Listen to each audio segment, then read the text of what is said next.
Good afternoon, sir. I am Nicole M. Santos from BSN 1-2. So for today, I will going to perform a written demonstration on the patient breast and the lymphatic system.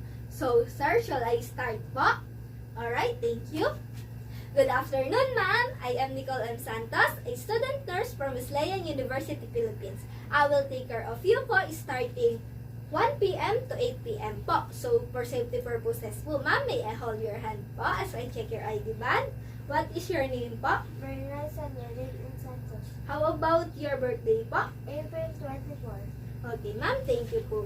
I am here today po, ma'am, to assess your breast and the lymphatic system po. And I will be asking for your consent po because I may touch, inspect, and palpate of your breast po. Would that be okay with you po, ma'am? Yes. Alright, thank you po, ma'am. The goal of this assessment po, ma'am, is you should not feel anxiety or any discomfort po. And the findings will be documented, but rest assured, ma'am, that it will be completely confidential between me and you, ma'am, and the other physician that I will referring you po. So, before I start, I will be performing a hand hygiene to prevent the transmission of the microorganism, and I will be wearing my gloves.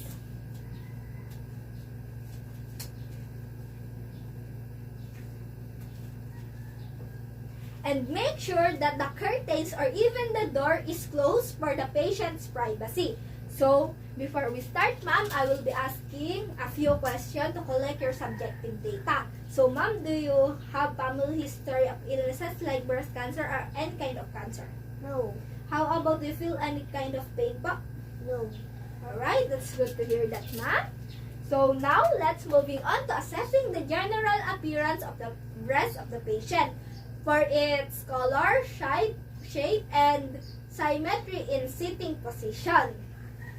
So, I will just inspecting po, ma'am. Alright. I haven't seen any abnormalities in the general appearance of the patient breast, and the skin is intact and uniform in color, and I haven't seen any retraction or even the dimpling, and also it is round and it is a little bit unequal size, but it is normal, and I haven't seen any moles or nevi, which is good to know that po, ma'am.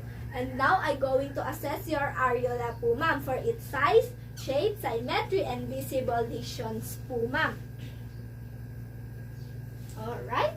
The areola of the patient is normal. It is bilaterally the same and round, and it is dark brown with no discharges, and I haven't seen any visible lesions or even masses, which is good. So now I'm going to assess your nipples for its size, shape, symmetry. Alright. The nipples of the patient is round, and which is normal, and it is everted, and it is dark brown compared to the areola.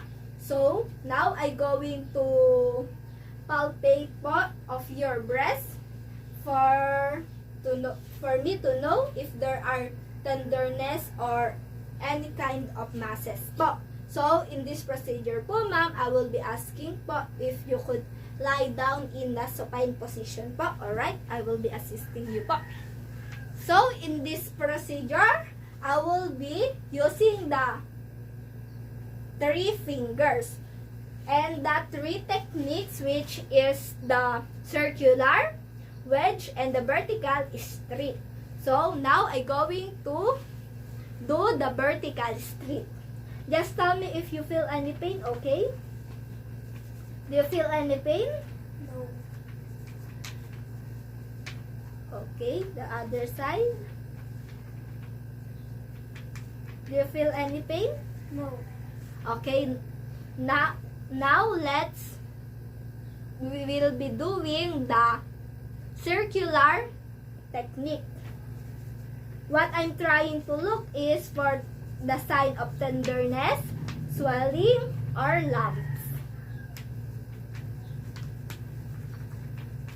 Do you feel any pain po? No. Okay, last is the wedge. Do you feel any pain? No.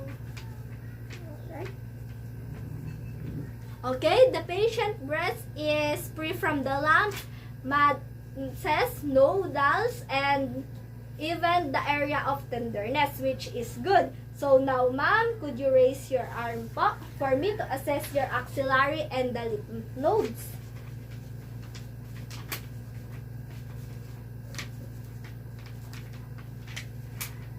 Okay, in the